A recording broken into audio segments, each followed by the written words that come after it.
Bonsoir, merci d'être toujours là. Je suis chargé de faire un petit résumé de ce qui s'est passé les 2 derniers jours, et particulièrement hier, avant de passer à la soirée d'aujourd'hui. Donc le film d'hier a été consacré à une initiative bancaire dite fraternelle. Et pour nous, ça a été l'occasion de passer de l'enfer de la première séance qui parlait de financement spéculatif à cette séance qui parlait au contraire d'un certain paradis, en tout cas un vrai paradis, cette économie fraternelle. Nos invités ont eu beau jeu de souligner ce que confirme d'ailleurs la recherche savante, c'est-à-dire la monnaie comme lien social engageant, même si la proposition filmée n'en retenait que l'aspect positif, et s'il considère une réalité déjà faite, c'est-à-dire les dépôts nécessaires à cette banque, et non en train de se faire la création pure et simple de monnaie. Reste qu'il fallait signaler cette face prometteuse du crédit, loin du financement spéculatif, donc, par quoi nous avions commencé ces rencontres. Bien entendu, ce regard encourageant lève du même coup de nombreux problèmes, et on a levé beaucoup hier soir, déployés par notre échange très animé, avec une bonne 1h30 de discussion et de questions et de réponses. Pari risqué sur une production future, le crédit et sa confiance supposent garantie et pluralité, questionnement serré quant aux frais, ou à une rémunération normale de l'épargne. Bref, la question du statut des sources du crédit. C'est pourquoi la politique actuelle des États et des banques centrales a été au cœur de notre discussion. Comment assurer la complémentarité du partage de la valeur avec l'unité de compte en l'absence de gouvernement européen? Comment assurer la transparence non seulement sur les prêts, qui était l'objet du film, mais sur les dépôts. Si la monnaie est une dimension du lien social, celui-ci en suppose bien d'autres dimensions, le droit, le travail, la protection sociale, l'environnement, dont les États peuvent scandaleusement se détourner, tandis que la Banque centrale européenne semble hésiter à conditionner ses prêts. Contentons-nous donc d'évoquer ici une discussion que je suis incapable de résumer tant elle a été vraiment très riche.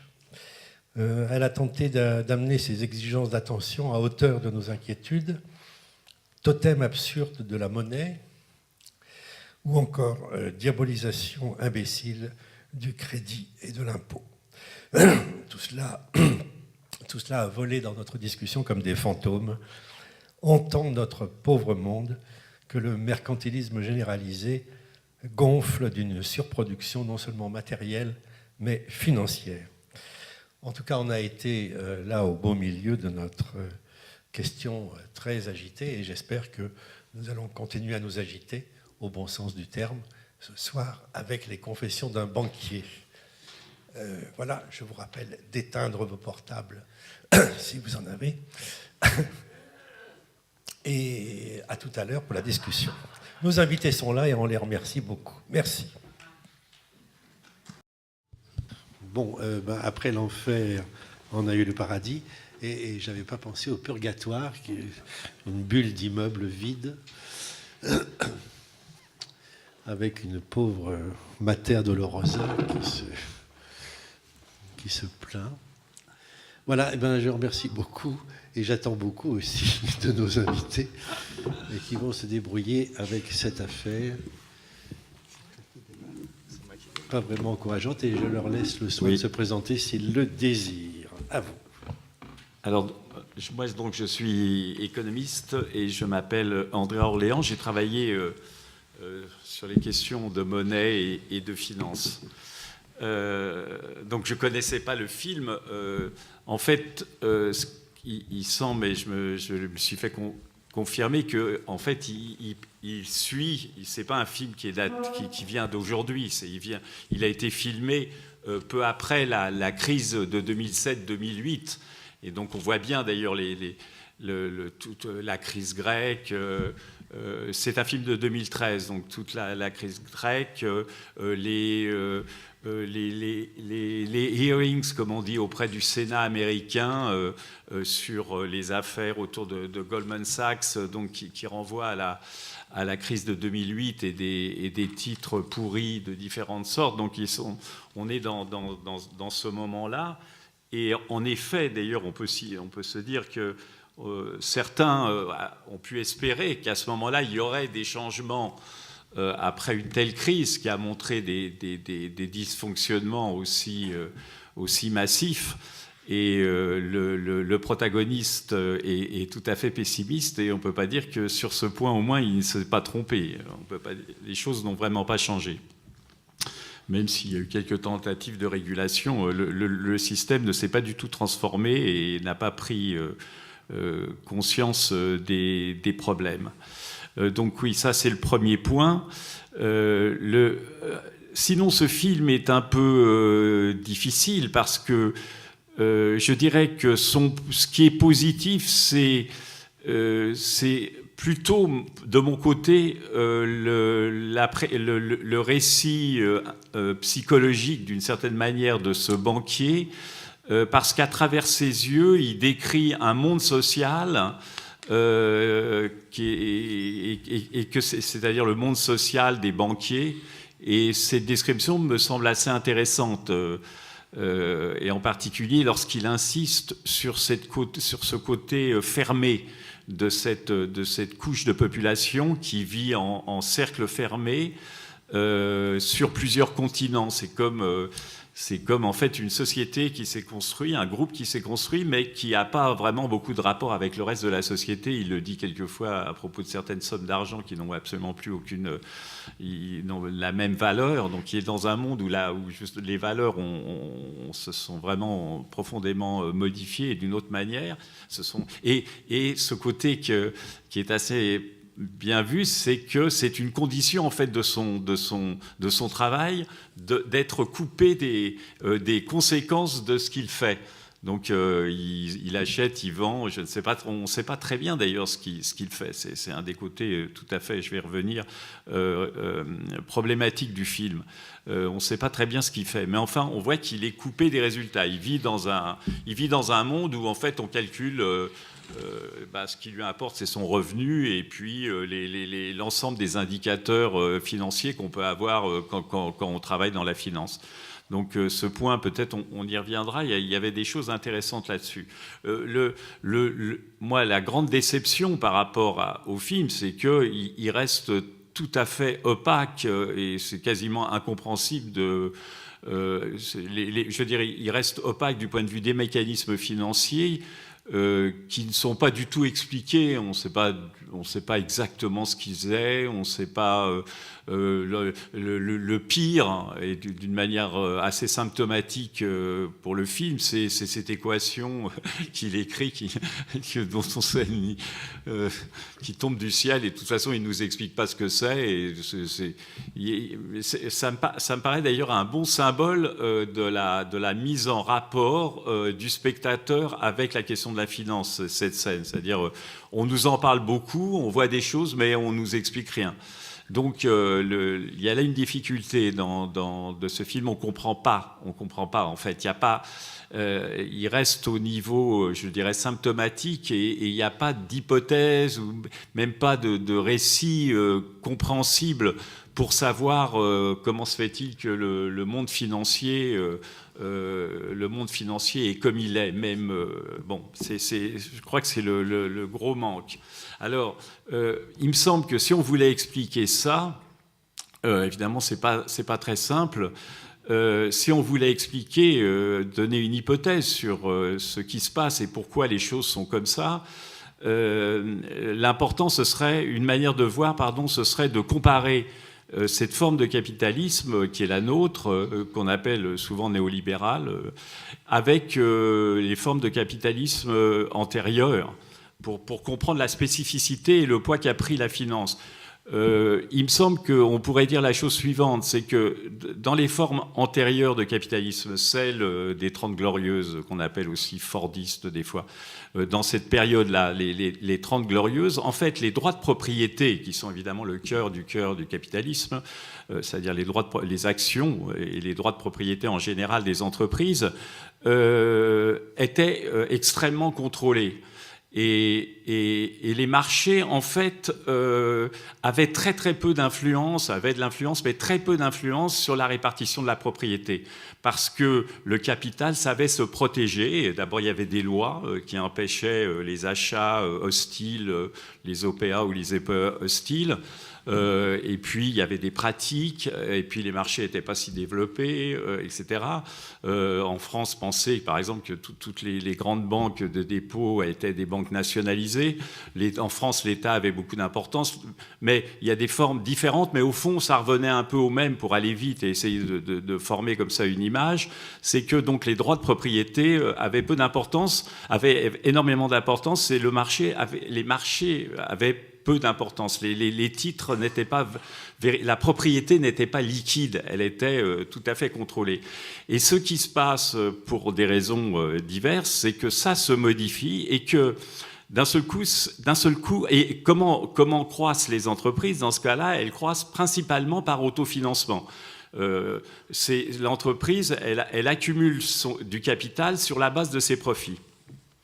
Et puis, les choses changent, et qu'est-ce qui se passe aujourd'hui? C'est que ces protections de la propriété par rapport au marché ont totalement disparu. Et désormais, ce qui assure la répartition du capital, eh bien, c'est le marché financier.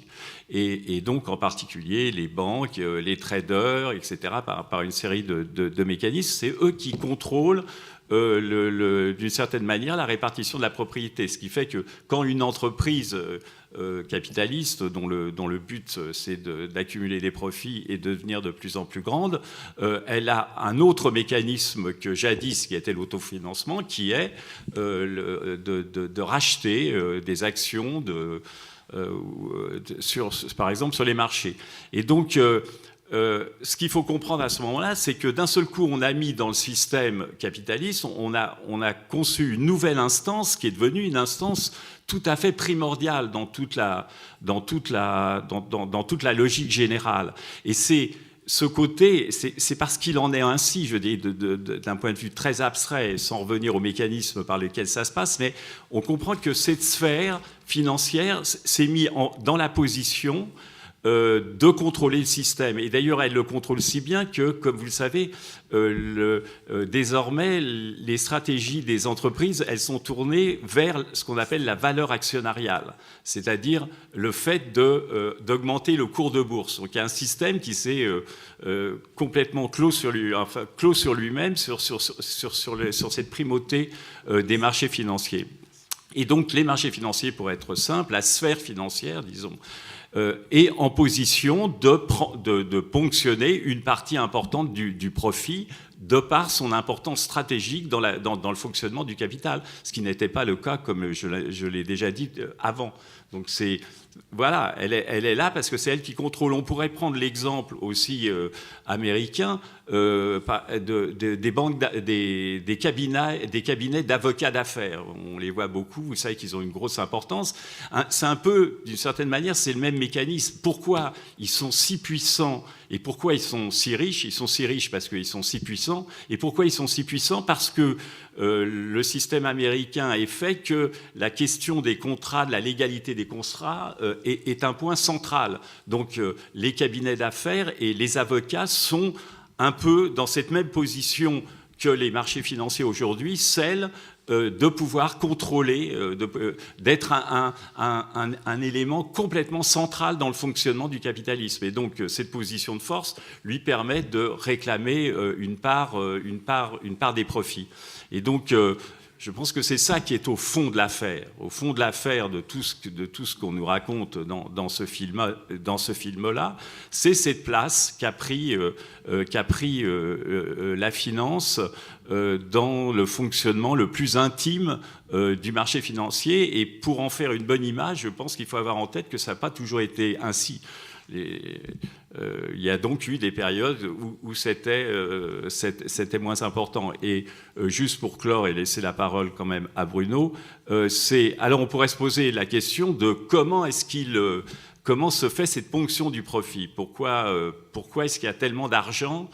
Et je pense qu'il y a plusieurs mécanismes qui sont en jeu. D'une part, il y a un effet de ponction des profits, alors des profits réels que créent les entreprises et qui peut expliquer par ailleurs les situations de bas salaires et d'inégalités. Donc il y a quelque chose qui modifie le système productif lui-même. Ça ne reste pas une espèce de bulle virtuelle, c'est quelque chose qui joue sur la question de la répartition et la manière dont le profit est réparti et même la formation des salaires. Donc il y a un premier point, c'est que cette puissance a des effets très très profonds sur les relations sociales et les relations productives et conduit à des inégalités et à une ponction du profit. Donc ça serait une première raison de ça. Et il y a une deuxième raison qui est, je pense, qui est un peu plus étrange, c'est qu'il y a une forme d'autoréférentialité parce que une partie du profit en fait est générée sous la forme de la hausse des marchés financiers. Donc les marchés financiers, ils augmentent et ils créent une espèce de richesse qui est, alors dont des fois Marx parlait de capital fictif. Et donc, il crée une richesse dans la hausse des marchés de la finance elle-même. Donc, il y a une autre source, en quelque sorte, de richesse qui est ponctionnée par ce système financier qui tient à qui a un autre effet que simplement le premier, qui d'une certaine manière est plus matériel et plus basique, qui se trouve dans le rôle central qu'ont les titres financiers dans la définition de la richesse aujourd'hui, et le fait qu'on est dans des marchés qui haussent, qui augmentent, qui augmentent, qui augmentent. Donc on est bien dans ce cas-là. Et je crois que c'est ça qui est au cœur du problème. Et je ne vois pas d'autre solution quand on voit toutes les conséquences négatives de ce type de fonctionnement, d'aller dans un sens de définanciarisation d'une certaine manière du capital, mais c'est un vaste projet. À ton tour. À mon tour. Non, alors moi j'avais vu le film déjà sur Arte il y a 2 ans. C'est de la j'avais la même impression qu'André, parce que c'était assez compliqué à comprendre les petits trucs là. Mais là, à la seconde vue, puis en plus grand, comme ça on rentre plus dans le truc, et je trouve que ça m'a plus impressionné, parce que d'abord il y a tout l'aspect vu de l'intérieur, de la finance, et on voit tout le projet de lavage de cerveau, quoi. En gros, il explique bien comment on ne peut pas penser autrement que dans les catégories, et que ça mange tout. Ça mange la vie de famille, ça mange tout. C'est un métier de célibataire complètement drogué, quoi, en gros. Et alors, là, il faudrait compléter ça. Il y a un livre que je vous conseille de lire, c'est de Karen Ho, Karine, K-A-R-E-N, qui est une coréenne américaine, qui a fait une ethnographie de Wall Street, où elle montre bien, elle, dans l'autre sens, cette chose s'appelle Illiquid, une ethnographie de Wall Street, je suis plus sûr du premier terme, là, et elle montre bien comment les universités américaines d'élite, vous avez vu, il dit quand même que c'est les Américains qui débarquent, hein. Et le modèle européen était relativement stable, raisonnable, etc. Puis on laisse venir les banques américaines, ils leur montrent la théorie financière américaine et qu'on peut faire plein de fric avec ça, etc. Donc ce que fait Karine O, c'est de montrer comment ils vont chercher en première année dans les universités d'élite américaines. Ils vont déjà chercher en première année en propédeutique et ils embauchent les brillants parce qu'ils ont déjà été sélectionnés pour, même si c'est en anthropologie, en philosophie, en économie, ils les embauchent. Alors ils leur font un cycle de fêtes C'est vraiment un truc absolument incroyable à lire. Ils font un site de fête et ils leur filent des contrats. Et après, ils vont bosser à New York, à Wall Street. C'est centré sur Wall Street, qui est quand même plus spécialisé comme activité, qui sont des mergers and acquisitions, des fusions-acquisitions, parce qu'en fait, il y a différentes places qui sont spécialisées aux États-Unis. Mais là, c'est ça. Et les gars, ce qu'ils racontent, là, ils parlent de two-nighter. Et là, c'est presque 5 nuits, ils passent. Et comment ils sont épuisés. Ils bossent 180 heures par semaine, presque, tu vois. Et tout le processus des jeunes, voilà. Et puis, après, on fait la sélection.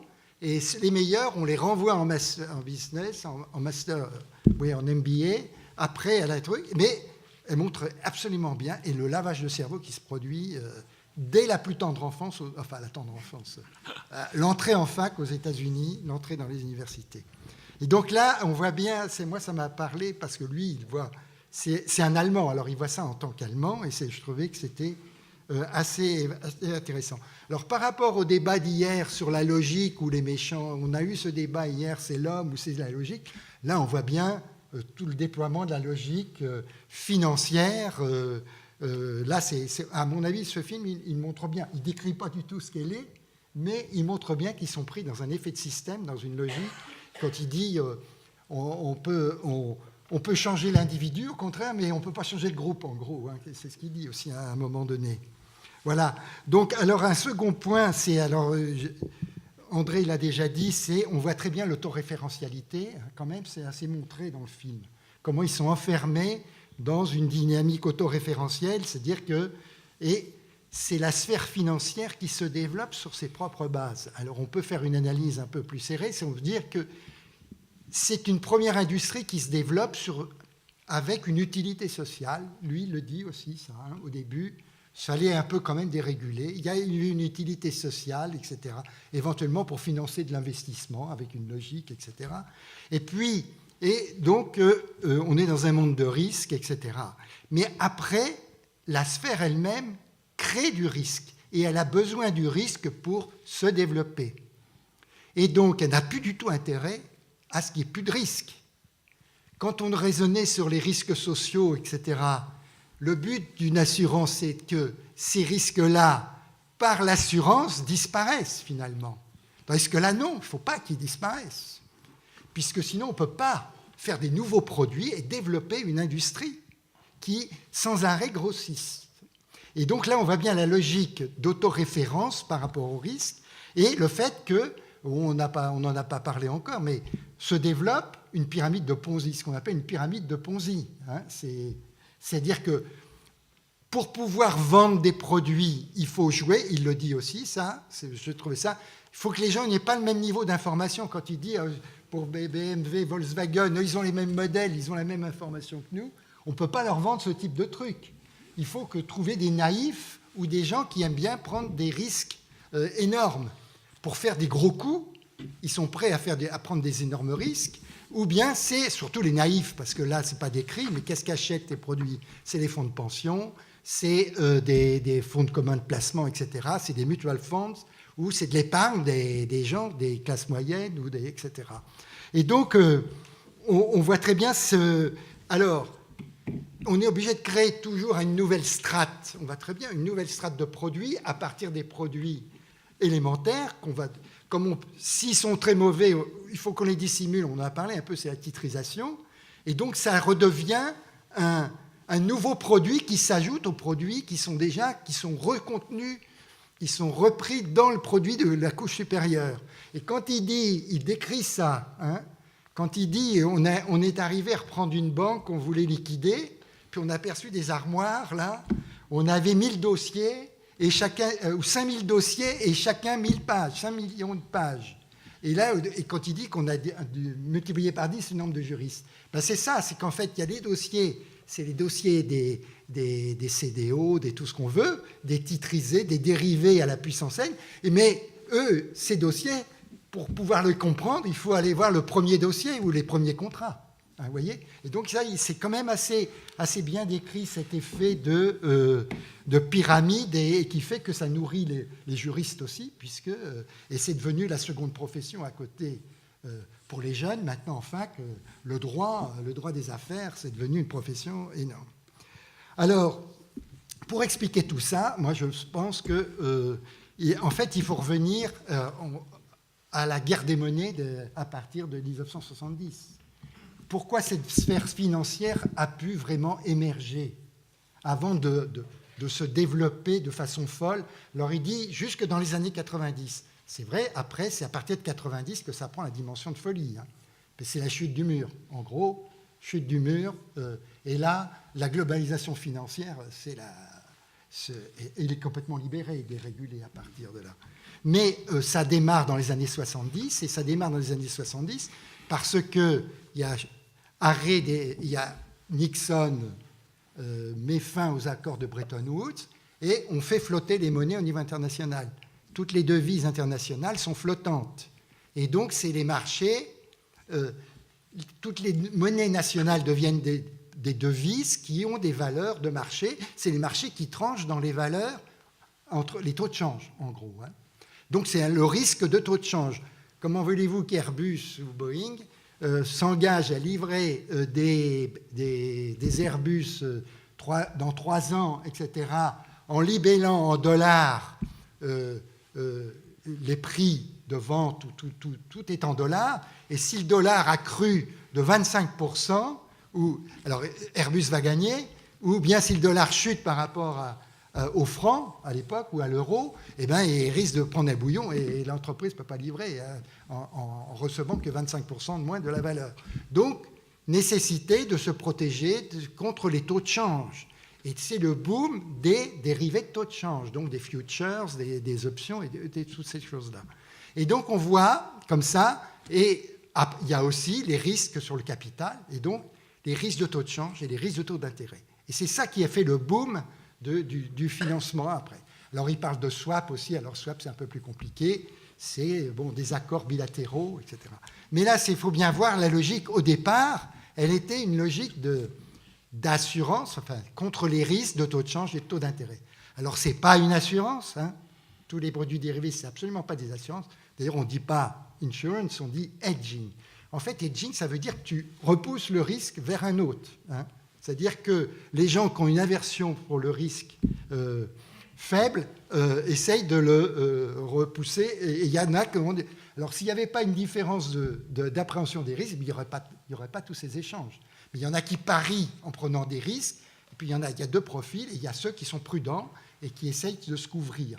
Mais évidemment, l'idée qu'on puisse in fine se protéger contre ces risques-là, c'est faux.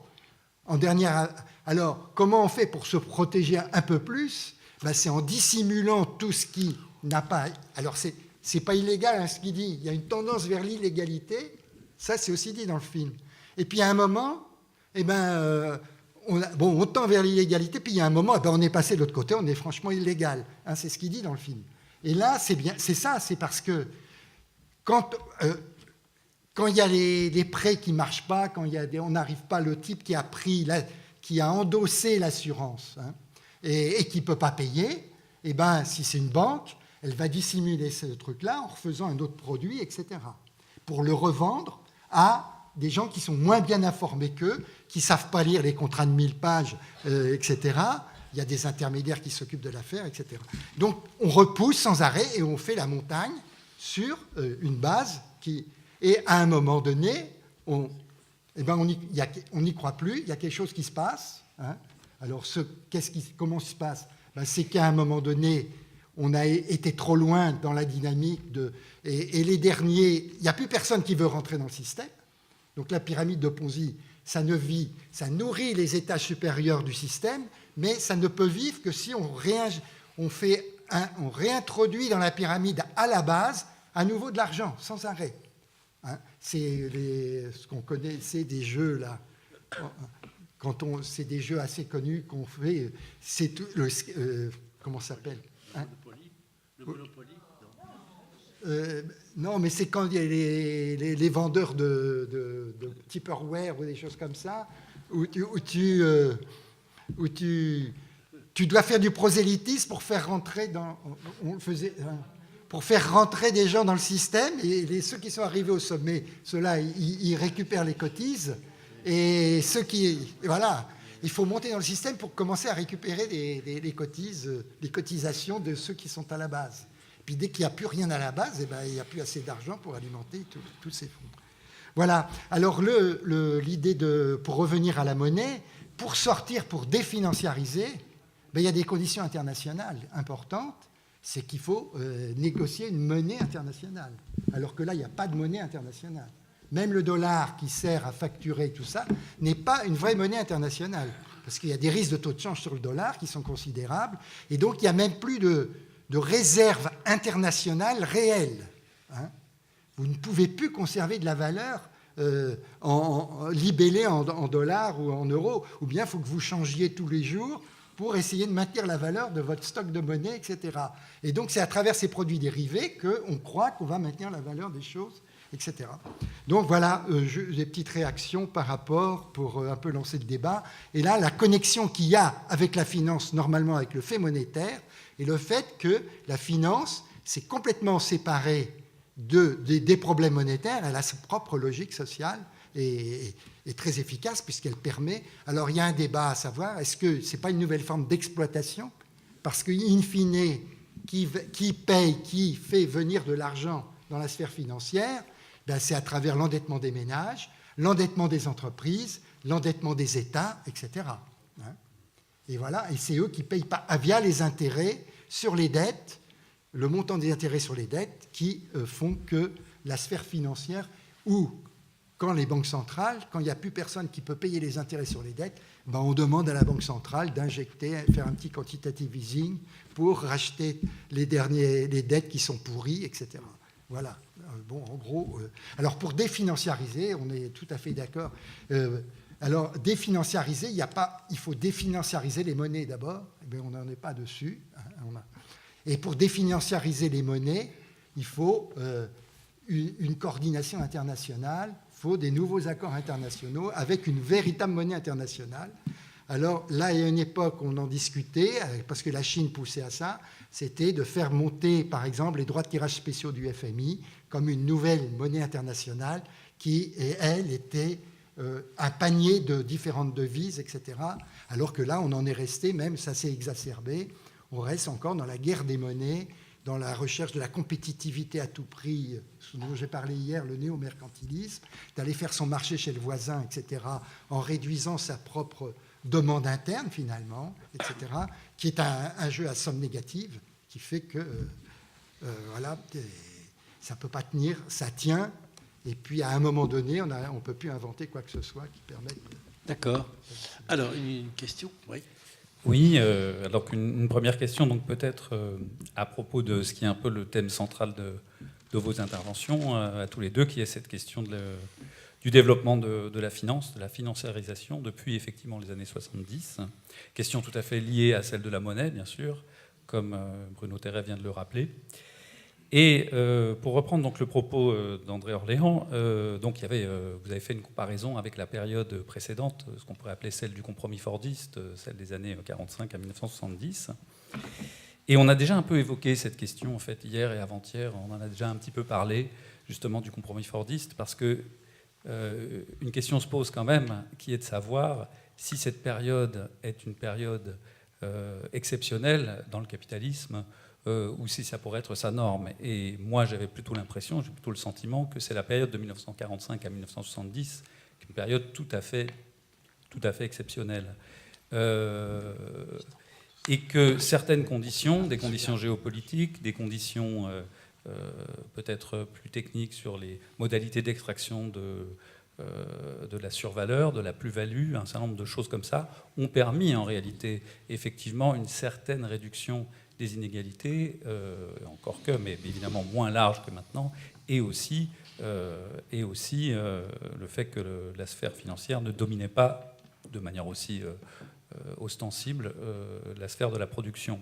Mais en réalité, les deux ont toujours été mêlés, bien entendu. Il n'y a pas la production réelle et la finance, il y a un seul monde capitaliste. Et entre les deux, lorsqu'on est passé de l'un à l'autre, il y a beaucoup de choses qu'on peut dire sur les raisons pour lesquelles on passe effectivement à cette financiarisation. Vous avez souligné le rôle de la monnaie ou des questions de non-convertibilité du dollar en or. Mais quand même, ce qui se passe à ce moment-là, dans les années 70 et 80, c'est tout un ensemble de choses et qui affectent d'abord le capitalisme lui-même, la production elle-même, qui sont évidemment des questions de désindustrialisation, des questions de concurrence mondiale, un certain nombre, et puis une crise des années 70 qui est importante. Donc autrement dit, la réponse par la financiarisation, c'est une réponse à une difficulté intrinsèque à ce mode de production. C'est donc quelque chose qui lui permet en réalité de dépasser la crise qu'il connaît dans ces années-là et de muter pour continuer à exister et à fonctionner. Et donc, dans ces conditions-là, comment imaginer qu'on puisse revenir à cette période qui, soit dit en passant, mais je passe là-dessus parce que c'est pas très grave, mais qui n'était pas non plus totalement enviable à certains points de vue, mais comment on puisse imaginer qu'on puisse revenir à cette période alors que c'est une période absolument particulière quand même, au lendemain de la Seconde Guerre mondiale. Ah non, on fait plusieurs questions. Vas-y. C'est une remarque assez courte sur le film. J'ai bien aimé ce type un peu perdu dans cette pièce entre la solitude et puis on voit aussi, on imagine tous les traders qui hurlent et la rapidité avec laquelle se font les transactions. Donc on a parlé de transparence hier, de croyance, de risque. Et là, on voit un côté une forme de déshumanisation qui se fait aussi par l'informatique. Parce que lui-même dit au début, il y avait des gens plus âgés qui étaient sans doute beaucoup plus compétents que moi, mais parce que je tripotais Excel, j'arrivais à faire un modèle. Ensuite, on voit que grâce à l'informatique, ce qui explique, bien sûr, il y a les conditions géopolitiques, mais l'informatique explique la globalisation financière. Quand on voit que dans le film, je crois qu'une action, c'était combien, 4 ans, et après, c'est 22 secondes. Non, 22 secondes ou 22 minutes, 22 secondes. C'est quand même assez effarant. Est-ce que mes pauvres économistes, est-ce que les sciences économiques, ça existe encore, ou j'ai l'impression que c'est du hasard total et que c'est l'informatique maintenant qui modélise tout, une forme de cyborg, enfin c'est pas du surhumain, quoi, enfin une sorte d'humain augmenté qui fait un peu, qui joue au jeu, quoi, c'est du hasard. Donc je voulais avoir juste peut-être une idée sur le poids des modèles informatiques et savoir si finalement les sciences économiques avaient encore un sens aujourd'hui. Excusez-moi pour cette question un peu brutale. On peut déjà répondre peut-être, non? Oui. Attends, non, on va ajouter juste une petite... Oui, vas-y. Là. Oui, moi je voudrais revenir 2 minutes sur ce qui vient d'être dit à propos justement de la période du capitalisme industriel ou Fordiste. Il y a une chose qui m'a assez frappé dans le film, justement, à partir de la durée de vie d'une action. Enfin, on l'a gardé 4 ans à une certaine époque, aujourd'hui c'est 22 secondes. La question que je me pose, c'est que finalement l'investissement au sens où on l'entendait à une certaine époque, à l'époque justement de l'après-guerre, ça n'existe plus aujourd'hui, ça n'est plus que de la spéculation en fait. Bon, c'est une question. Deuxième problème que je me pose, c'est ce qui a été un peu ce qu'il suggère à la fin, quand il dit, bon, de toute façon que rien ne changera. La question que je voudrais poser aussi, c'est, et le politique là-dedans, enfin, au sens du politique, organisation de la vie de la cité. Qu'est-ce que ça n'existe plus? Voilà, c'est mes 2 questions.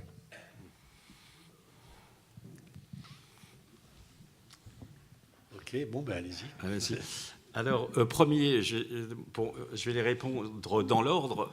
Oui, je me suis mal fait comprendre, vous avez entièrement d'accord, et je suis entièrement d'accord avec vous. Le Fordisme des années 45 à 70 est une modalité extrêmement particulière. Et quand je parlais de la définanciarisation, en fait, c'était pas vraiment un projet, comment dire, ça ne renvoyait pas à un modèle particulier et certainement pas à la reproduction de ce qui s'était passé. Comme vous le dites, d'abord on reste dans le capitalisme, donc on peut vouloir en sortir et on ne revient pas, on remonte pas l'histoire de cette manière-là. Les conditions que vous avez rappelées sont tout à fait justes, sociopolitiques extrêmement particulières. Je veux dire, je n'ai aucune difficulté avec ça. Mais ce qui me semblait intéressant, c'était la comparaison simplement conceptuelle pour montrer que, pour essayer de comprendre quelle était la place de la finance aujourd'hui et pourquoi elle avait pris autant de place. Et donc, voilà, c'était la manière de voir que, en fait, la gestion des droits de propriété peut prendre différentes formes. Et que en effet, la forme un peu traditionnelle passe par les marchés, les banques d'affaires, etc., mais qu'il y a eu des époques où ce n'était pas le cas, et on ne s'en portait pas si mal, il y avait de la croissance, etc. Donc on ne peut pas penser que la finance, on a souvent dit ça parmi les économistes, qu'il y avait un lien entre, que la financiarisation, en quelque sorte, produisait de la croissance. C'est comme ça qu'on l'a justifié pendant pas mal de temps dans les milieux des économistes. Donc je voulais simplement montrer par cette différence que ce n'est pas le cas. Il ne faut pas croire que les marchés financiers ont tellement d'importance. Il y a d'autres, même dans le cadre du capitalisme, il y a d'autres formes de gestion. Et justement, j'avais oublié ces 4 ans et ces 22 secondes, je ne sais pas si les chiffres sont exacts, mais ça illustre parfaitement mon objet. C'est-à-dire que désormais, le capital est géré, en quelque sorte, il est géré collectivement, et ça répond à votre question, il est géré collectivement par le marché financier. Et donc, juste avant, les droits de propriété, comme vous avez compris, ils étaient contrôlés. Par exemple, on a eu les noyaux d'actionnaires, les packs d'actionnaires, les noyaux d'actionnaires. En Allemagne, ça avait d'autres formes à travers des banques qui géraient, qui étaient proches des entreprises et qui géraient le capital. Mais la grande préoccupation à cette époque, c'était de contrôler le capital, de contrôler le noyau de contrôle de façon à... On laissait des actions, mais c'était ce qu'on appelle le flottant, c'est-à-dire une partie qui ne permettait pas d'avoir suffisamment de droits de vote pour pouvoir changer profondément la gestion des entreprises. Donc, on était dans ce type de structure. Et aujourd'hui, non, c'est plus le cas. En effet, les actions sont gérées très rapidement par les marchés et on n'a plus besoin, en fait, qu'ils soient fixés. C'est le marché dans sa totalité. Il faut se représenter comme ça. En fait, les acteurs qui font ça, c'est ce qu'on appelle les investisseurs institutionnels, les fonds de pension, etc. Mais ils ont plus besoin d'immobiliser le capital. En fait, ils gèrent le capital et les droits de propriété à travers les évaluations des marchés financiers qui permettent de contrôler où on veut aller ou pas. Donc, et ça l'exprime bien dans ce 4 ans et ce 22 secondes, quoi. Et effectivement, ça donne une grande place une grande place, en effet, au problème, au logiciel informatique. Mais ce qui me frappe quand même, c'est que je ne crois pas du tout que ça produise une quelconque utilité sociale. Le fait de gagner, vous savez, il expliquait qu'il y a ces machines, ce qu'on appelle le trading de haute fréquence, qui est fait par des machines donc, qui repèrent des arbitrages à partir de différents cours, n'est-ce pas, et qui achètent et vendent automatiquement. Il gère, ça permet de faire cette liquidité qui est propre au marché, qui permet qu'on peut négocier rapidement, mais ça n'apporte absolument rien. Quand je pense qu'il y a des esprits, parce que c'est quand même assez compliqué à faire, qui puissent passer leur temps à des problèmes qui ont aussi vains, car ça ne produit rien, quoi. Ça ne produit pas une meilleure évaluation, ça ne produit pas un meilleur investissement, c'est juste une manière... Et ça répond à votre question sur la spéculation. La spéculation, c'est une manière d'engendrer d'une manière des profits ou de les répartir. Donc, c'est ça qui est en cause dans la spéculation, mais ça n'empêche qu'il y a d'autres formes d'investissement il y a de l'investissement productif, mais je pense que ce n'est pas ça que vous vouliez dire. Il continue à avoir de l'investissement productif, mais c'est vrai qu'il y a une grande part de spéculation dans des marchés qui sont devenus très, très, très liquides, dans lesquels on achète et vend. Donc les acteurs peuvent jouer sur les différences de prix. Mais du point de vue de l'utilité sociale, ça n'a pas une grande importance. Le capital derrière, le capital fixe, quand le capital action bouge, le capital fixe, il ne bouge pas. Et c'est pour ça d'ailleurs que Keynes, qui n'aimait pas du tout les marchés financiers, faisait cette remarque en disant que c'était absurde qu'on achète... Enfin, il disait, il y a une espèce de paradoxe. Sur un marché, vous achetez ou vous vendez, mais le capital, lui, reste constant. Il disait, c'est comme si un agriculteur, le matin, tapote sur son baromètre, il voit qu'il est haut, et alors il va faire de l'agriculture, l'après-midi, à midi, il voit qu'il est bas, et puis il va faire autre chose. Vous voyez, c'est absurde. Et pourtant, d'une certaine manière, on arrive à ça, parce qu'à travers la valeur actionnariale, on est arrivé à faire dépendre les activités productives de ces évaluations qui sont qui ont un grand caractère d'aléa et qui n'ont aucune efficacité, qui ne renvoient pas véritablement à une vraie, à des vraies valeurs. Et donc, le dernier point sur finance et production, au contraire, je suis tout à fait d'accord avec vous. Les deux sont parfaitement, ou je ne sais pas où c'est vous qui l'indiquez, sont parfaitement intégrés. Justement, ce qui est en cause aujourd'hui, c'est que avec cette financiarisation, elle produit des modes de gestion et des modes d'investissement, elle nourrit un court-termisme, etc. Donc elles ont des effets sur l'investissement. On ne peut pas séparer les deux, ce n'est guère possible. Oui, mais en même temps qu'on ne veut pas les séparer, on est obligé de les séparer parce que devant nous, elles se séparent. Au sens où... un chiffre assez simple, dans l'ensemble des flux de capitaux internationaux, il n'y en a que 4 ou 5, 6% qui servent à financer le commerce international. 94%, 95%, c'est des flux qui nourrissent la sphère financière. Et donc, une inefficacité absolument totale. Sauf pour le développement de la sphère financière et de groupes sociaux, parce que y a comme il dit, les marchés, ça n'existe pas, il y a des hommes derrière.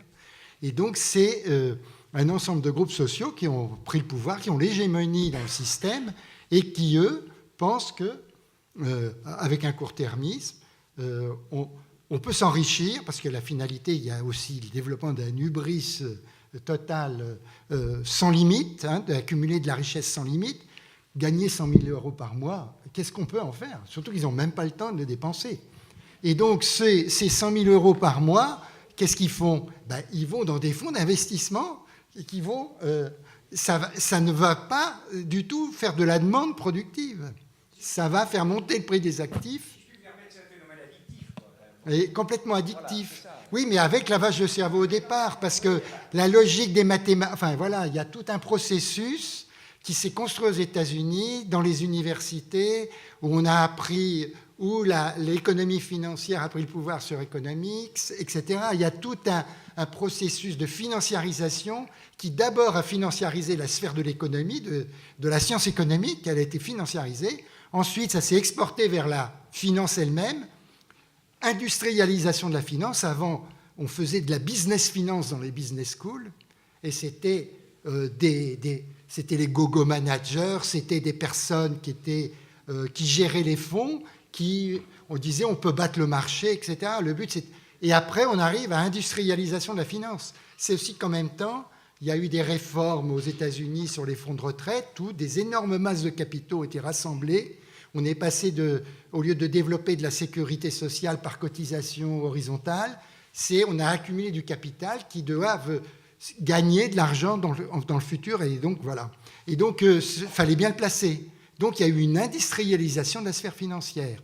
Ensuite, ça a continué à se développer dans les entreprises, à travers la shareholder value, la valeur pour l'actionnaire. On a changé la comptabilité des entreprises, et ça, c'est aussi un groupe, ça vient aussi de l'académie, ce système, c'est Jensen, on voit, il y a la théorie de l'agence, il y a eu tout le développement des bagarres pour modifier la comptabilité d'entreprise et arriver à privilégier dans l'ensemble des intérêts dans l'entreprise les actionnaires et non plus les salariés ou même les managers. Alors avec un effet pervers, puisque c'est les managers qui en ont profité, etc., avec les stock options, etc. Donc il y a eu financiarisation des entreprises et en même temps financiarisation de leurs valeurs, puisque maintenant c'est plus au coût d'acquisition qu'on évaluait le capital d'une entreprise, mais c'est à ce qu'on escomptait de ce qu'elles allaient rapporter dans le futur et on actualise, etc. Donc là, c'est typique aussi d'une financiarisation des entreprises elles-mêmes et de l'entreprise, avec tous les bons. Voilà. Et après, c'est jusqu'à la vie quotidienne. Hein. Après, conquête des ménages aussi. J'en ai parlé un peu hier. Le fait que quand on réduit les salaires, eh ben, pour maintenir un niveau de consommation, eh ben, il faut les endetter. C'est une fuite en avant, on le sait, toujours par une fuite en avant dans une accumulation de la dette des ménages. Je ne sais plus, il citait aussi un chiffre, je crois, dans le film, sur quel pays Oui, sur la Hollande. la Hollande. On ne parlait pas de la 120%. Hollande, mais qui avait 120% de dette des ménages, alors ouais, qu'on s'inquiétait de pour la dette puissance publique à 60%. Voilà. Bon, voilà, et donc il y a tout ce processus-là et qui est inefficace. C'est-à-dire qu'il y a... Et donc, elle va à l'encontre même de la durabilité du capitalisme, d'une certaine manière. Parce que là, on a un processus un peu de schumpeterien, de destruction, pas créatrice, hein, d'une certaine manière. Bon, pourquoi ? Parce qu'il ne résolvent pas, j'en reviens à la question monétaire, il n'y a plus de réserve de valeur dans le capitalisme actuel. On ne sait pas où la localiser, la réserve de valeur. Et donc, c'est la négation du capitalisme. Il n'y a aucune sécurité sur la réserve de valeur, en statique. Donc, est-ce que du coup, on pourrait se brancher sur les solutions parce que vous avez prononcé tous les deux. Vous avez prononcé tous les deux, je te passe la parole. Vous avez prononcé tous les deux le mot de définanciarisation. C'est vachement bien, mais est-ce qu'on pourrait en savoir plus de ce côté-là ? Et à toi, oui.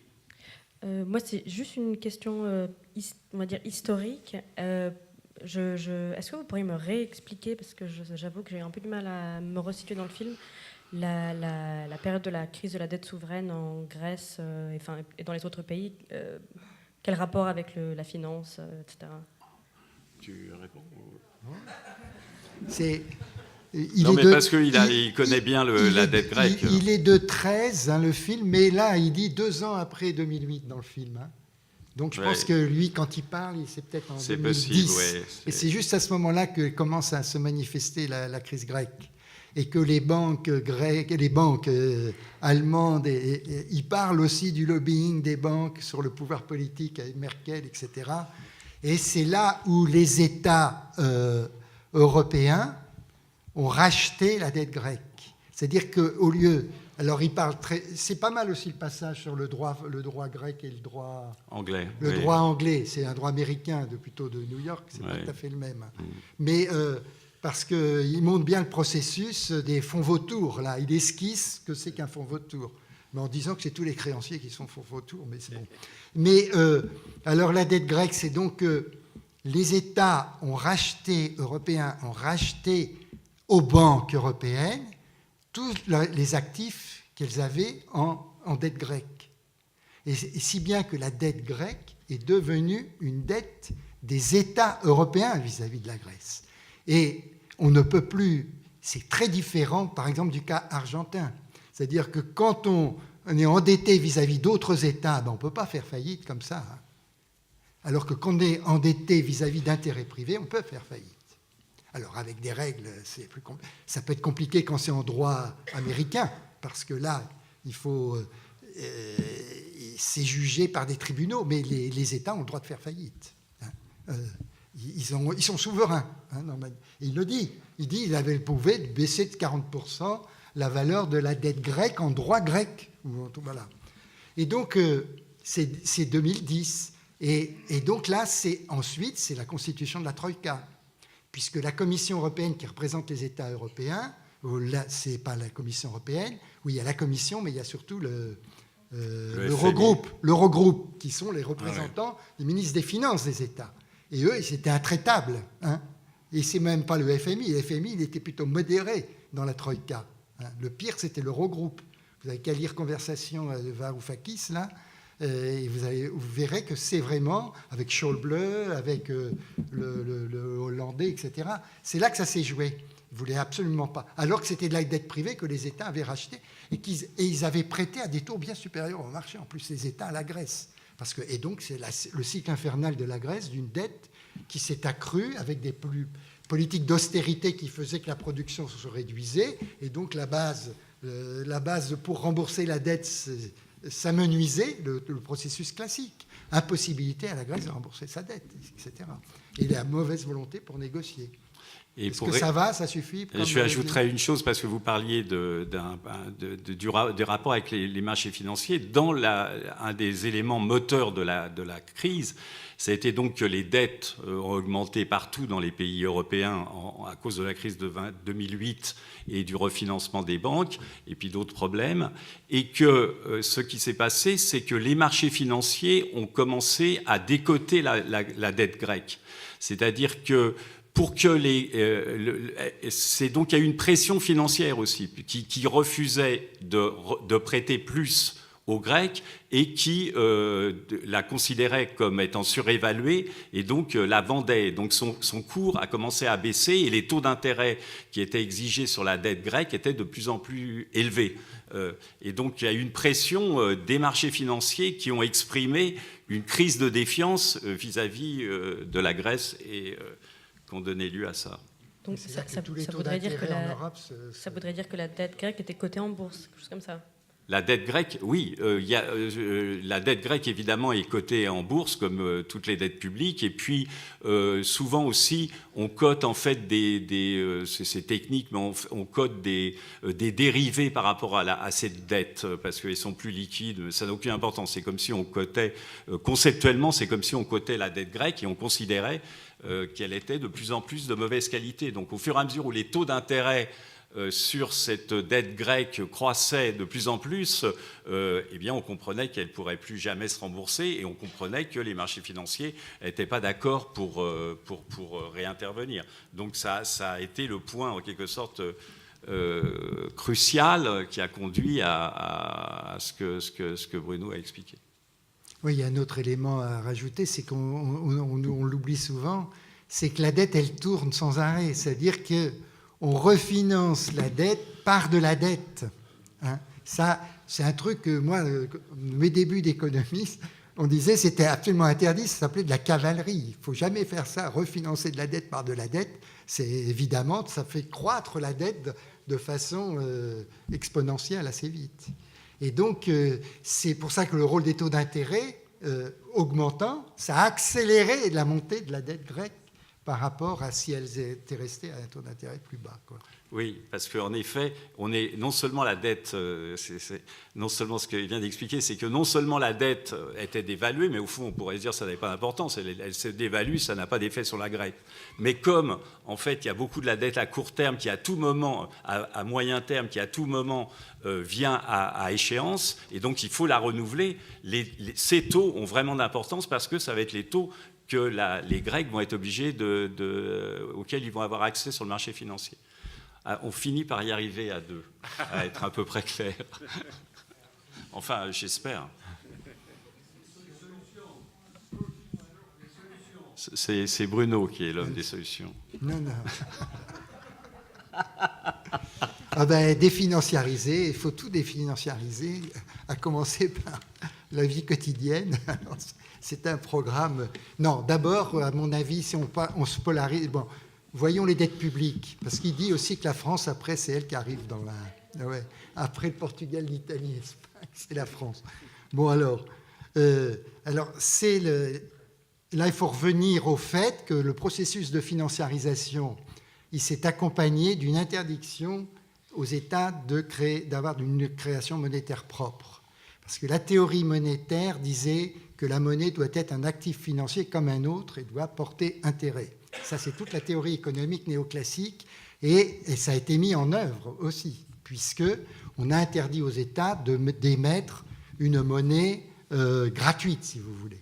Alors, ça ne s'est pas fait exactement comme ça. En France, on sait, il y a eu des débats sur la loi de 73, mais ça remonte c'est au début des années 70, mais ça s'est fait surtout par indépendance des banques centrales par rapport au trésor public. Donc, avant, il y a une grande partie de la masse monétaire, même si elle était réduite par rapport à ce qu'on avait dit hier, la monnaie de crédit bancaire, mais elle était très importante dans ce qu'on appelait la base monétaire. Et on a vu que c'était très important aussi au moment de la crise de 2008 parce que c'est ce type de monnaie qui a permis de sauver le système. Quand la Banque centrale s'est mise à émettre de la monnaie banque centrale pour refinancer les banques, c'était de la monnaie gratuite, c'était de la monnaie banque centrale, de l'État, en fait, une monnaie qui est une monnaie publique, en gros. Et donc, on voit que c'est très important, ça. Alors, non seulement on a fait ça, mais on a détricoté, et là, il y a un livre sur le cas français que je vous conseille, c'est L'ordre de la dette de Benjamin Lemoine, qui a étudié, c'est un sociologue politique. Qui a une très bonne préface. Et qui a une très bonne préface d'André, et qui est sur le détricotage du circuit du Trésor français, c'est-à-dire le circuit du Trésor français, dans la période dont on a parlé des 30 Glorieuses, c'était quelque chose qui permettait à l'État français de ne pas avoir de dette à court terme, du tout, puisque c'était un réseau de correspondants. Le Trésor avait des correspondants, c'est-à-dire des gens qui déposaient leur argent en compte au Trésor, pour faire gros. Là-dedans, il y avait évidemment des entreprises qui étaient les fournisseurs de l'État, etc. Mais il y avait aussi beaucoup de ménages.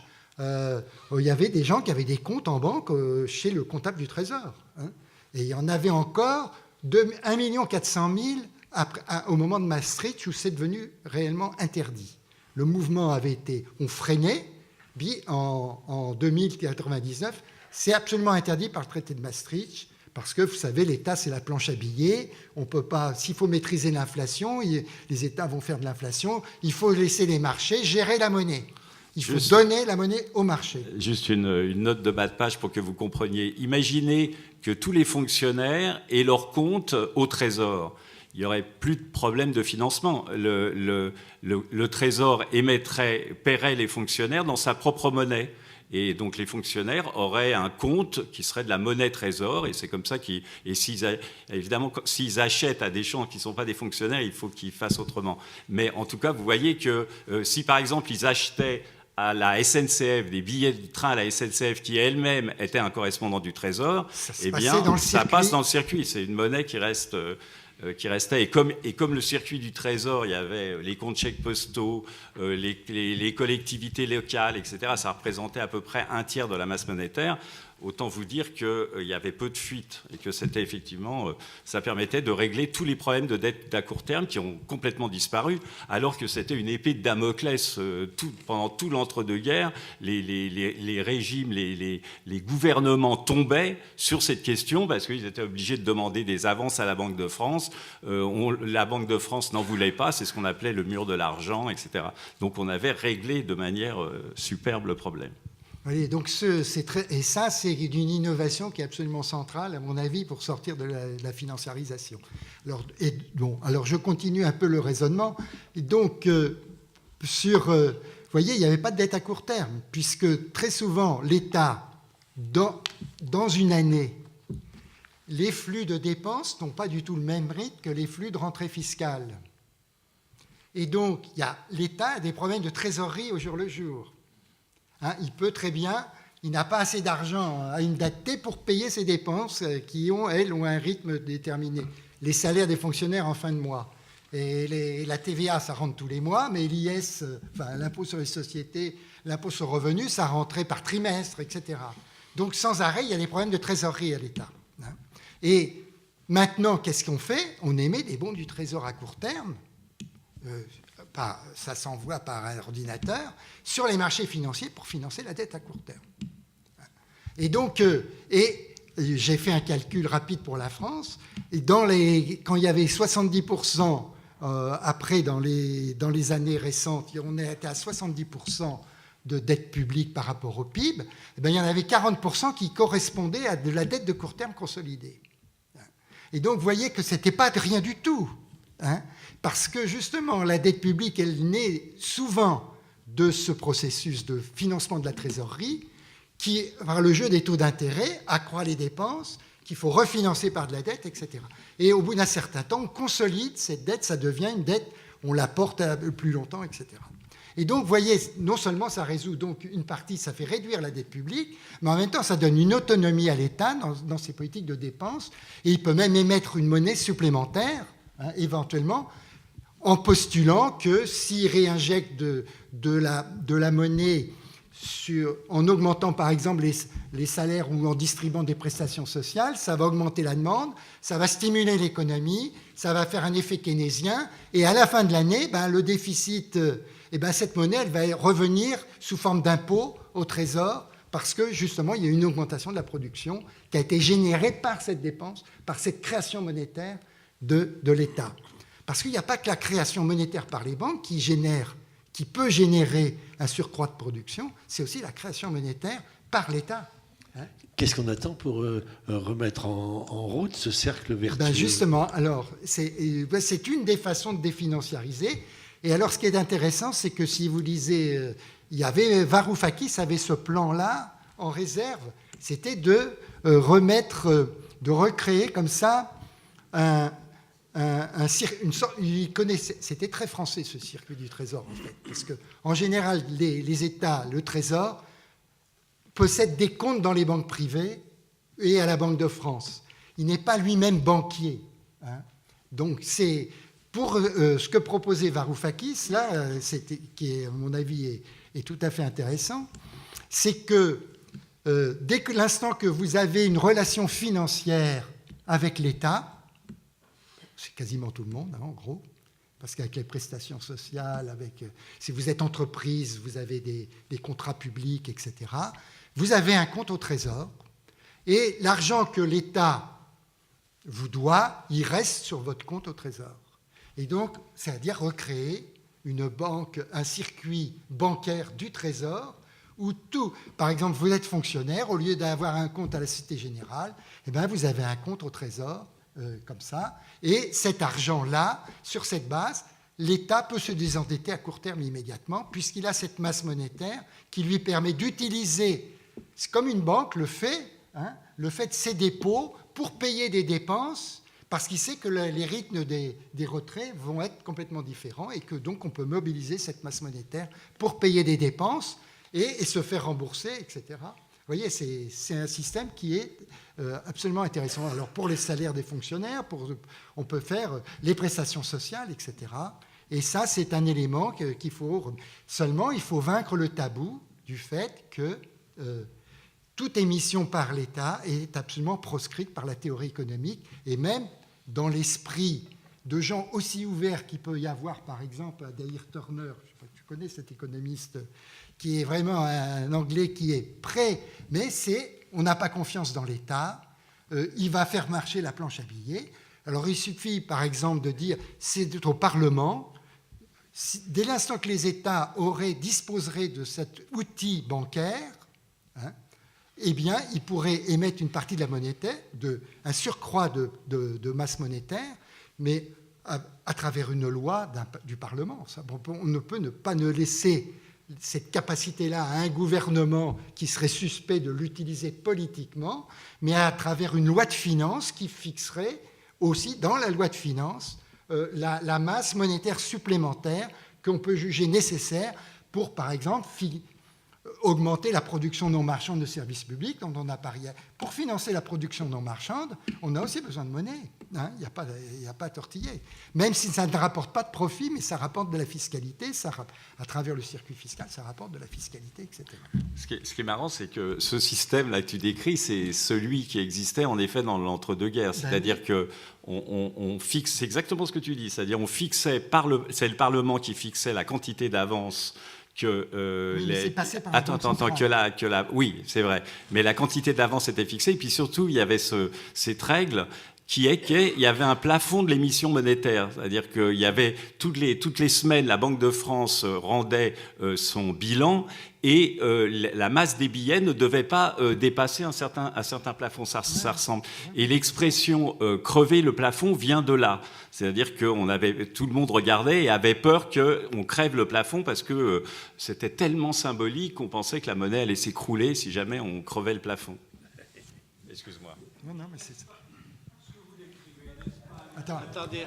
Attends le micro, s'il te plaît. Vous allez être lynché. Ce que vous décrivez, n'est-ce pas l'équivalent on pourrait l'exprimer dans une monnaie différente que de la monnaie globale et fonctionner comme une monnaie locale. Est-ce que c'est pas cela, en fait? Dans le cadre européen, ça serait une monnaie locale, une monnaie nationale, mais de type local. Mais alors la condition, là, la grande condition, c'est que cette monnaie, elle est en euros. Et évidemment... Hein? Non, parce que si, alors à ce moment-là, vous tombez dans une monnaie parallèle avec 2 unités de compte, et là, vous sortez de l'euro d'une certaine manière, inéluctablement, au bout d'un certain temps. Tu veux dire, tu sors des traités ou tu sors... Non, alors que le système dont on parle là, il est négociable dans le cadre des traités. Hein. Il n'est pas... on peut utiliser le principe de subsidiarité. Il suffirait qu'un État montre l'exemple. D'ailleurs, je n'en parle dans le film. Il suffirait qu'il y en ait un qui montre l'exemple. Oui, la différence avec la monnaie locale, je crois, c'est la puissance de l'État dans le cas que... Et c'est garanti par la fiscalité. C'est-à-dire que cette monnaie qui est émise, elle est garantie par la fiscalité. Et par le fait que vous pouvez payer vos impôts avec. C'est ça. Hein. Oui. Mais Oui, je suis d'accord. Mais c'est une monnaie locale gagée à 100% en euros, si vous voulez, de certaine manière.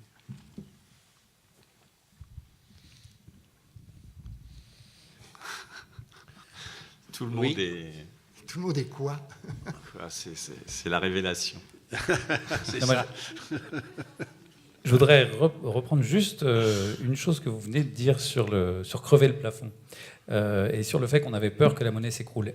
Il y a quand même quelque chose, moi je crois qu'il faut rappeler, parce qu'on n'en parle peut-être pas assez, c'est quand même que dès qu'on parle de monnaie, et l'État et les financiers, ils ont quand même un peu de mémoire, et quand on parle de monnaie, on parle quand même aussi de ces périodes où les monnaies se sont effondrées, qui ont laissé des traces dans l'histoire. Sans remonter jusqu'aux assignats, il y a quand même la période du mark au lendemain dans les années 20 en Allemagne, et la crainte de l'hyperinflation. Et puis il y a des exemples beaucoup plus récents, bien entendu, dans un certain nombre de pays, sans parler donc de l'Europe. Donc moi je crois que c'est ça aussi qui est quand même très déterminant dans la manière dont on construit la monnaie, c'est toujours cette crainte en réalité qu'à un moment ou à un autre, effectivement, la perte de confiance dans l'instrument monétaire n'introduise une forme de panique en fait. Et je crois qu'une des choses aussi qui rend les choses compliquées à l'heure actuelle, c'est cette crainte-là, qui n'est pas tout à fait une crainte abstraite, hein, quelque chose qui est arrivé dans l'histoire et qui était, et là je voudrais savoir si vous êtes d'accord avec moi, mais je pense qu'il était dans toutes les têtes entre 2007 et 2009, qui était une réelle crainte en réalité au moment où les banques n'arrivaient plus à se refinancer sur le marché interbancaire, où il fallait donc effectivement créer un surplus de monnaie centrale pour être certain qu'elle fasse face. Et donc en réalité, ce qu'il y avait derrière ça, c'est cette crainte-là. Et cette crainte-là, alors j'ajoute là-dessus, et là c'est plus une question mais une remarque, pour moi cette crainte-là elle est totalement fondée dans la mesure où de toute façon l'accumulation du capital finit par, à un moment ou à un autre, produire tout simplement une impossibilité d'avoir davantage de valeur créée dans le système, et donc finit à terme, on peut financiariser autant qu'on veut pour repousser les échéances, mais finit à terme effectivement dans une crise du capital. Dans une crise fiscale? Non, dans une crise économique globale, crise du capital. Oui, une question par rapport aux solutions. Est-ce que la séparation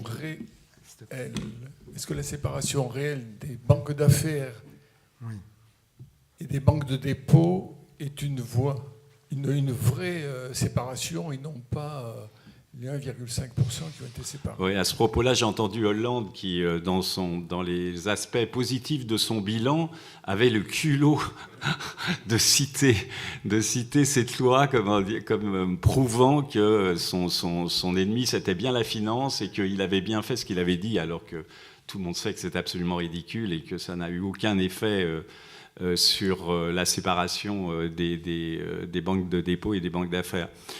Oui, ce serait un point. C'est un point important de gestion, parce qu'en effet, le fait que les banques puissent spéculer en étant connectées directement sur l'offre de monnaie, évidemment, leur donne une puissance de spéculation et d'intervention sur les marchés qui est complètement décuplée.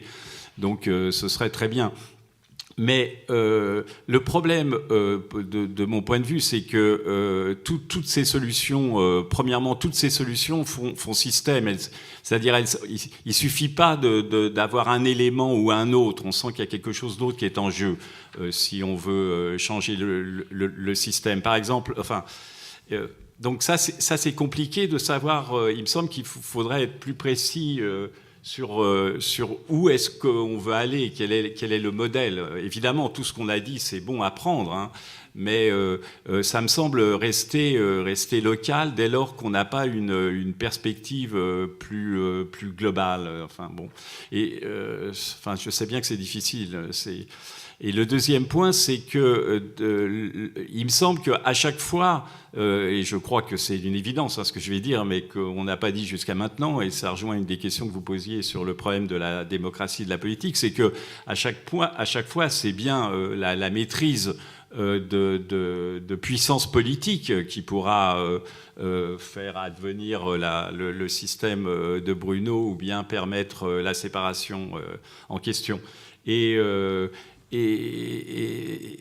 j'ai du mal à imaginer, dans le cadre européen, comment est-ce que cette puissance politique peut advenir. Donc, moi, c'est pour ça que quand on me demande ce genre de questions sur ce qu'il faut faire, j'ai ce blocage, je dois l'avouer, de ressentir une profonde impossibilité, tellement les forces sont puissantes contre tout projet. Au niveau européen, on pourrait penser au niveau national que les choses sont meilleures. Voilà, c'est toute la question de l'Europe, quoi. Oui. Non, mais là, en plus... Et l'argument, excuse-moi, l'argument de Bruno, cet argument qui est de dire c'est compatible avec les traités, c'est ça une des forces de ce qu'il dit, c'est de dire... On n'a pas besoin, les autres, on pourrait imaginer d'autres formes plus fortes, par exemple émettre une monnaie plus directement, ou je ne sais quoi, ou faire plus de déficit, hein, qui aurait aussi des effets très positifs sur la capacité économique française. Mais cela, on s'y refuse parce qu'on sait qu'il y a les traités. Et donc, il y a une force de l'argument qui est proposé, c'est que ça serait compatible avec les traités. Mais j'ai du mal à le... Je pense que c'est un peu faux. C'est-à-dire que tout le système est tellement bâti pour empêcher précisément cette chose-là de se passer, que même si c'est pas dans les traités, je vois pas la possibilité de l'Europe de pouvoir accepter cette chose ou pas. Et donc l'argument comme quoi c'est compatible avec les traités et donc ça donne un espoir, au fond, n'est pas un si bon argument que ça, parce que je pense qu'on tombera sur le même blocage. Et pour continuer sur des choses que je comprends mieux, qui est l'histoire, ce qui s'est passé, ce que l'on peut voir, ça a été les forces qui ont été à l'œuvre pour le démanteler, ce système. Parce que ce système qui a existé, il a été démantelé. Et donc, on a bien vu à ce moment-là, essentiellement, pour bénéficier, pour aller vite, c'était pour bénéficier de la finance internationale, pour aller vite. Parce que notre système, en effet, était tellement particulier que la jonction et l'alliance avec une finance internationale qui, dès les années 60 et 70, commençait à prendre de la couleur avec les banques américaines et le marché de l'euro-dollar, on voyait qu'il y avait une incompatibilité. Et donc, en particulier, tous les inspecteurs du Trésor qui ont été à la manœuvre pour le détruire et pour financiariser la dette, hein, pour arriver avait l'exemple américain en tête. C'est les Américains débarquent, mais déjà dans les années 60 et 70, ils débarquaient. Donc on voit bien que il n'a pas été démantelé par hasard. Il a été démantelé parce qu'il y avait des intérêts qui étaient tout à fait opposés à ce genre de choses. Et je vois mal comment on pourrait éviter la confrontation avec ces forces. Je crois que Bruno ne parle jamais d'éviter la confrontation, au contraire. Oui, il est d'accord pour se battre. Hein. Heureusement qu'il y a quelqu'un pour te défendre. Tu n'aurais pas dû lui souffler l'argument. Je ne pense pas que les traités aient prévu Si vous ce êtes à genre 2 contre 1, ça ne marche plus. Je ne pense pas que les traités actuels ont anticipé sur ce genre de trucs qu'ils sont incapables de concevoir. Alors, c'est assez... Ouais, mais ils seront capables de les refuser. Et il est les refuser, mais c'est pas grave. Parce que c'est une monnaie complémentaire. L'idée, c'est de faire une monnaie complémentaire, mais pas une unité de compte seconde. C'est d'avoir un système de paiement complémentaire au système de paiement en euros banque centrale et en monnaie de crédit bancaire. Et donc une complémentarité. Et si ça ne marche pas, si cette monnaie est trop inflationniste, qu'est-ce qui se passe s'il n'y aura pas d'inflation?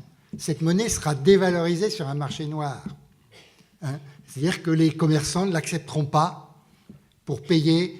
Alors d'habitude, ils prendront 50%, on paiera en 2 monnaies avec 2 cartes. C'est jamais qu'avoir une carte de crédit de plus dans sa poche. Vous pourrez très bien avoir un compte bancaire et vous aurez cette carte qui sera le réseau public de paiement, etc. Et à ce moment-là, s'il y a une perte de confiance dans cette monnaie... Excuse-moi, j'ai un moment. Et les unités de compte sont différentes ou... Mais non, c'est les mêmes. Ah, c'est les mêmes. Ben, bien sûr, c'est la même. Et c'est un système de paiement, c'est tout. C'est-à-dire qu'il y a une banque, il y a une partie de la masse monétaire qui est détenue par le Trésor public, c'est tout. Et tu as un système de paiement qui peut être électronique et tout, qui peut... Mais dans ce cas-là, est-ce qu'on n'est pas conduit forcément à 2 unités de compte? Parce que s'il y en a une qui est dépréciée par rapport à l'autre... Alors là, c'est la faillite du truc. Donc, il s'autorégule d'une certaine manière, il va disparaître. S'il n'est plus confiance, ce système ne marchera pas. Donc, il y a le problème de construire la confiance dans ce système. Et pour construire de la confiance dans ce système, ça oblige à changer le système par rapport à son expérience historique antérieure, qui était un système complètement technocratique et dans lequel les correspondants étaient les banques même elles-mêmes. Parce que là, il n'y a plus que des citoyens qui sont en rapport avec ou des groupes professionnels, des petites entreprises, des groupes de base, des communes, etc. Là, ce sont des citoyens qui entretiennent Et la monnaie, elle apparaît comme une monnaie citoyenne, justement locale, mais à l'échelle nationale. Parce qu'elle est citoyenne. Pourquoi? Parce que c'est celle qui permet de sortir de l'austérité tout en restant dans l'euro. Et c'est ça qui est intéressant de ça. Parce que justement, elle ne conteste pas l'euro comme unité de compte commune et l'euro classique, continue de circuler dans le pays. Par contre, la monnaie fiscale nationale, elle ne peut pas circuler dans les autres pays. Elle ne peut circuler que dans le territoire national. Parce qu'elle ne sera pas reconnue, elle sera... Voilà. Et elle est complémentaire, elle permet de... Et dès l'instant qu'elle sera acceptée par tout le monde, et on aura comme ça un moyen de compenser le pouvoir des banques dans l'émission monétaire pour éviter les trappes à liquidité, pour éviter que les banques... que s'il n'y a plus de banques, on ne peut plus rien faire. Parce qu'on va vers ça. En plus, si le cash avec la monnaie de paiement, vous avez des banques, vous êtes prisonnier des banques. Il ne faut pas oublier ça.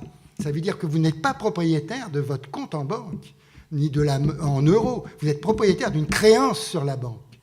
Quand l'État nous oblige à ouvrir un compte dans une banque privée pour toucher notre salaire, eh bien, ça veut dire qu'il nous oblige à ne plus posséder une créance sur la monnaie publique, mais sur une banque déterminée qui est privée, qui cherche à faire du profit, etc. Vous voyez, c'est ça. Et les citoyens n'ont aucune conscience de ça. Enfin, sauf quand Cantona a essayé de mettre l'accent dessus.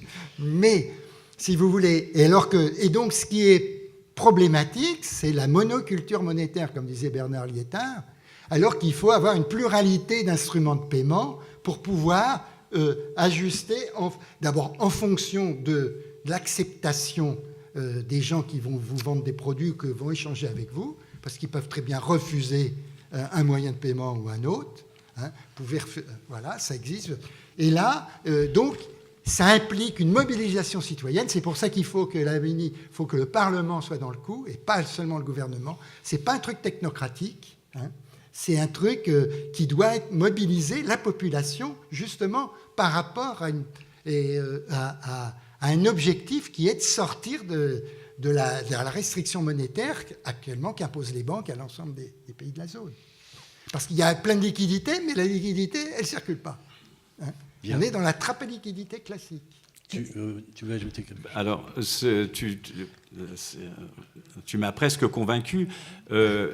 Mais non, je plaisante pas. Donc, il faut à nouveau continuer à y réfléchir. Mais il y a un point, c'est que là, tu pousses un peu à l'extrême, d'une certaine manière, la déconnexion qui nous était reprochée tout à l'heure entre le monde monétaire et le monde productif. On peut craindre, parce que on peut craindre que les difficultés productives, elles ne sont pas simplement, si j'ose dire, liées à l'euro. Et elles sont liées aussi au mode de fonctionnement du capitalisme mondial, aux délocalisations, etc., à notre modèle productif, etc. Donc, c'est juste dire qu'il faut... Il faut étendre la discussion, oui. Parce que si on fait ce système, mais en restant dans l'état qu'ont bien exprimé les gilets jaunes de déflation salariale, de pauvreté généralisée, ça ne résout pas ce problème. C'est ce que tu rappelais tout à l'heure à propos du faire système, où, par exemple pour la distinction dépôt à faire, c'est pas un seul point qui peut résoudre le truc, mais c'est ça. Exactement, voilà, oui, exactement. C'est-à-dire que ça renvoie à cette idée de pour s'en sortir, il faudra avoir un modèle, déjà l'idée d'une espèce de vers quoi on va, quoi. Avant, on avait l'idée de la planification, de la nationalisation, etc. On avait des idées pour construire un modèle de croissance. Aujourd'hui, ce qui est frappant, c'est à quel point on l'a peu, quoi. Mais si, on a encore des idées. Excusez-moi, mais on va peut-être s'arrêter. Mais on a encore des idées parce qu'on a déjà un président et un Premier ministre. Là, il y a plus qu'à voter. Et qui est-ce qui est président? Vous discuterez entre vous. Bon, merci à tous. Je voulais juste répondre un peu. Parce que l'idée, c'est aussi de déclencher un processus... Bientôt, on sera plus que tous les deux et tout le monde s'en va. Un processus mimétique au sein de l'Europe, parce que si un pays se lance comme la France là-dedans, il sera suivi par tout déjà, l'Italie, l'Espagne, etc. Et justement, avec le principe de géométrie variable en Europe, on a des outils juridiques aussi et de subsidiarité. Pour créer une dynamique. Alors, évidemment, ce modèle-là, il faut aussi avoir un modèle productif alternatif, mais on l'a tout seul, c'est la transition écologique et sociale, je veux dire. Il est là, le modèle, on sait ce qu'il faut faire, je veux dire. Voilà, j'espère que Robert... là, tu vas être dans un système, justement, où tu vas exploser, si tu penses financer la transition écologique, comme je te sens, par ce système, alors là, il va avoir justement les problèmes de... Oui, mais il va avoir les problèmes que vous citiez, c'est-à-dire celle de crainte sur la valeur de la monnaie. Parce qu'on risque Blanchard a dit on peut avoir 4% d'inflation en Europe. Il dit ça serait très bien d'avoir 4% comme cible au lieu d'avoir 2%. C'est la Banque mondiale. Hein. Rassurez-vous, tous les deux sont encore là demain soir. Donc, Merci.